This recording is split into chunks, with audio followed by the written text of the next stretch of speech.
ایک بات طے ہے کہ 9 مئی کے واقعات میں ملوث لوگوں کو الیکشن میں حصہ لینے کی اجازت نہیں دی جا رہی۔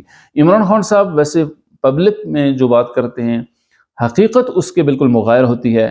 انہوں نے ہمیشہ کوشش کی 9 مئی کے واقعات کے بعد بالخصوص یعنی جب وہ اقتدار سے محروم ہوئے اس کے بعد کہ کسی نہ کسی طریقے سے اسٹیبلشمنٹ کے ساتھ تعلقات بحال ہو جائیں۔ یہ اس بات سب کو معلوم ہے کہ انہوں نے باجوہ صاحب کو ایکسٹینشن تا حیات دینے کی بھی بات کی، لیکن پبلک فورم پر وہ یہ بتاتے ہیں کہ ہم اینٹی اسٹیبلشمنٹ ہیں۔ اگر عمران خان صاحب اور ان کی جماعت یہ سمجھتی ہے کہ وہ اقتدار میں رہے یا وہ سیاست میں بھرپور حصہ لے سکے تو پہلے تو انہیں 9 مئی کی معذرت کرنی ہوگی کہ یہ ایک بھیانک معاملہ تھا جو ان کی جماعت کی طرف سے ہوا، اور جب وہ اس کی معذرت کرتے ہیں اور وہ لوگ جو اس میں براہ راست ملوث رہے ان کو اگر وہ ٹکٹ جاری نہ کرتے تو یہ ایک پیغام جاتا کہ وہ عمران خان صاحب اور ان کی جماعت صلح صفائی چاہتی ہے۔ لیکن جب وہ انہی لوگوں کو ٹکٹ بھی دے رہے ہیں تو گویا عمران خان صاحب اور ان کی جماعت اسی پرانے بیانیے پر قائم ہے۔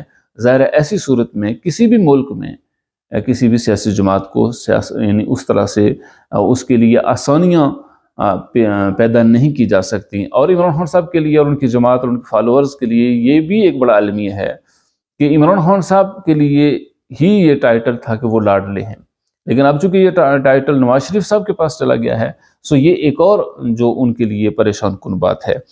اور اس کے بعد اگر بات کی جائے بلے کے انتخابی نشان کے حوالے سے، پشاور ہائی کورٹ نے جو فیصلہ دیا تھا، سٹے دے دیا تھا الیکشن کمیشن کے فیصلے کے اوپر، الیکشن کمیشن نے بڑی سوچ بچار کے بعد اس کے اوپر نظر ثانی کی اپیل پشاور ہائی کورٹ میں ہی دائر کر دی ہے۔ کہا یہ جا رہا ہے کہ الیکشن کمیشن یہ سمجھتا ہے کہ جو اس نے فیصلہ دیا ہے وہ درست ہے، ٹھوس شواہد موجود ہیں جس کی بنیاد پر یہ فیصلہ دیا گیا ہے، اسی لیے وہ نظر ثانی کی اپیل کرتے ہیں کہ یہ فیصلہ یہیں سے ہو جائے گا، اور اگر پھر بھی یہاں سے نہیں ہوتا تو پھر سپریم کورٹ کا فورم ان کے پاس محفوظ ہے، وہاں وہ چلے جائیں گے۔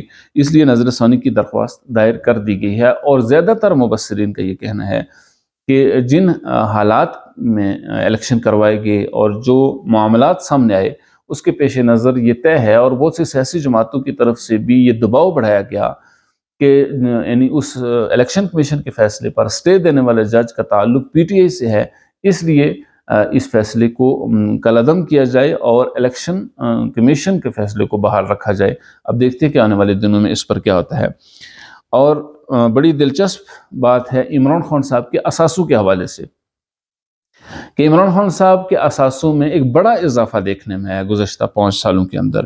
عمران خان صاحب کے اثاثوں میں 27 کروڑ 72 لاکھ سے زائد رقم کا اضافہ ہوا ہے 5 سالوں میں۔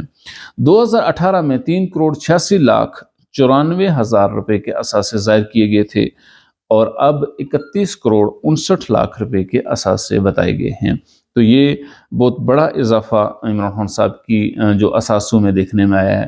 یوں تو آدمی ہر ایک کو چور چکا اور کرپٹ کہہ سکتا ہے، لیکن جب بات اپنی طرف آئے تو پھر پتہ چلتا ہے کہ انسان میں یعنی واقعتاً وہ اخلاص کے ساتھ لگا ہوا ہے، یا وہی کوالٹیز وہی صلاحیتیں جو دوسروں کے اندر موجود ہیں وہی ان کے اندر بھی موجود ہیں۔ زمان پارک میں 7 کنال 8 مرلے کا گھر عمران خان صاحب کے کاغذات کے مطابق انہیں وراثت میں ملا ہے۔ گھر کی تعمیر پر 4 کروڑ 86 لاکھ روپے کا خرچہ آیا ہے۔ بنی گالہ کا 300 کنال کا مکان ان کے بقول انہیں تحفے میں ملا ہے۔ اسلام آباد کے علاقے، یہ بڑی دلچسپ بات ہے کہ اسلام آباد کے علاقے مہرہ نور میں 50 لاکھ کی مالیت، 50 لاکھ میں 6 کنال 16 مرلے اراضی ظاہر کی گئی ہے۔ اب آپ خود اندازہ کر لیں کہ اسلام آباد میں 50 لاکھ میں 6 کنال جگہ کہاں سے ملتی ہے۔ اسلام آباد کے شاپنگ پلازا میں 12 کروڑ سے زائد مالیت کی دکان بھی ہے، گویا عمران خان صاحب دکاندار بھی ہیں۔ بھکر میں عمران خان صاحب کی 188 کنال اراضی بتائی گئی ہے۔